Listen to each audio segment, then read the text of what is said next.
তুমি যে মিয়া বয়কট করছো, তুমি বয়কট বোঝো মিয়া? আগামী 3 মাসের কোকোকোলা গত 3 দিনে বিক্রি হয়ে গেছে, আর তুমি আসো মিয়া বয়কট নিয়ে। এইভাবে বয়কট করবা? তুমি আগে জিনিসটা কিনে এরপর পানিতে ফেলছো, মাটিতে ফেলছো, এবং এবং ভিডিও করে করে দেখাচ্ছ তুমি বয়কট করছো। এই ব্যাগ তুই কিনবি কেন? তোর কেনার কি প্রয়োজন আছে এই কোকোকোলা?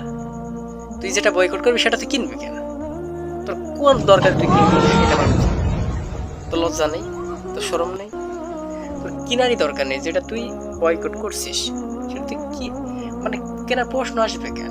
তুই যখন না কিনবি দোকানদার রাখবে না, এবং যারা হচ্ছে প্রস্তুতকারক আছে এরা তৈরি করবে না, এবং যারা আমদানিকারক আছে এরা আমদানি করবে না। যে জিনিসটা আমাদের দেশে চলছে না এই জিনিসটা সে এমনি সরে আসবে। তুই শালা যদি কিনতেই থাকিস তাহলে তো সে বেচতেই থাকবে। ইসরায়েলের উদ্দেশ্য কি?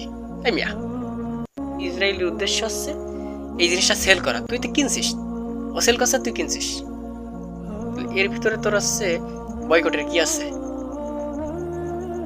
ওরা যে 3 মাসে যেগুলো বিক্রি করে তত 3 দিন বেচেই ফেলিস। তোর বয়কট করা না করে কি আসে যায়? আবাল মার্কা বয়কটের ড্রাগ দেয়।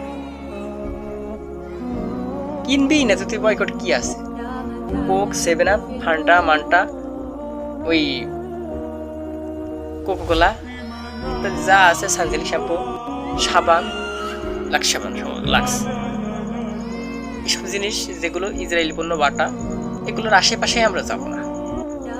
মন থেকেই বয়কট করে দেবে, এটা এমনি বয়কট হয়ে যাবে।